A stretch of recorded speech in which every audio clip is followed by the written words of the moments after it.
Okay, I know everybody has been waiting for the trig, so here we go. Um, this is a problem where it asks you to find the points of inflection and intervals of concavity of this trig function on this interval. Uh, First of all, full disclosure, this is my third take on this problem. I screwed up a couple times already, so here's that. Oops. All right, so talking about concavity, so it's all based off the second derivative. So I did the derivatives for you already. The first derivative would be 2 cosine minus 0, because the derivative of 1 is 0, and derivative of sine is cosine. Second derivative is derivative of cosine is negative sine, so negative 2 sine of x. All right, so we have to figure out where this second derivative is 0 to find the possible points of inflection. We're going to use unit circle. This should be a relatively easy one. Figure out where y equals 0. That would be right here, which is 1 comma 0, and right over here, which is negative 1 comma 0. Now we have to stay within this interval 0 to 2 pi, and these brackets mean you include the 0 and 2 pi. So when you identify these two, this would be the angle x equals 0. The next one right here would be x equals pi. And finally, you have to include this one again, because that would be 2 pi. X equals 2 pi.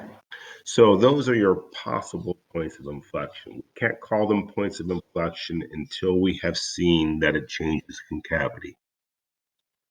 So now we're going to set up our chart. So I'm going to list my possible points of inflection. And this one is slightly different because since we're going from 0 to 2 pi, we don't have to worry about anything before 0 or anything after 2 pi. So really, we only have two intervals to look at, 0 to 2 pi, 0 to pi, and from pi to 2 pi. So you have to figure out some good test values to use in these intervals. The best way to do that is look at your unit circle. From 0 to pi, the best test interval, I think, is pi over 2. Because pi over 2, if you look over to this unit circle, is right here. And that point is 0, 1. So remember, when we're testing this, we're using the second derivative, which is right here. The second derivative is negative 2 sine of x. If you plug in pi over 2 to 2 sine of x, you'll get negative 2 times sine of pi over 2 is 1 based off the unit circle. So it's negative, which means concave down. Same thing with the next interval. And sorry if it's sloppy. This should say pi to 2 pi. Here we're going to use this point, which is 3 pi over 2. So f prime of 3 pi over 2. And the sine of 3 pi over 2 is negative 1, because that's where y is negative 1. So when we plug it into this second derivative, we get negative 2 times a negative 1, which is positive, which means concave up. So now we're ready to make our conclusion. This function is concave down on the interval 0 to 2 pi, or 0 to pi, sorry. It's concave up on pi to 2 pi.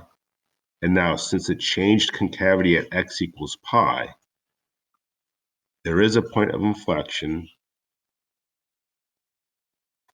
at pi comma, whatever the value of the function is at pi. And we're talking original function. So I'm going up here.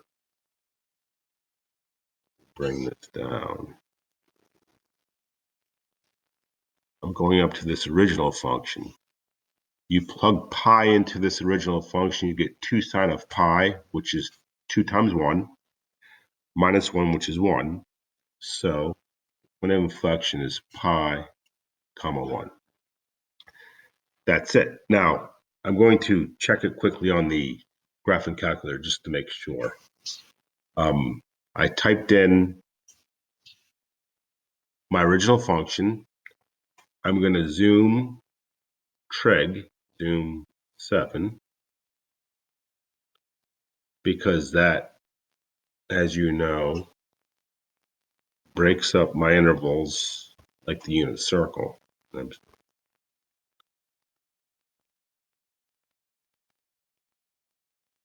we go. So this is 0, comma negative 1, where it's concave down, and it changes according to what we got at pi comma 1.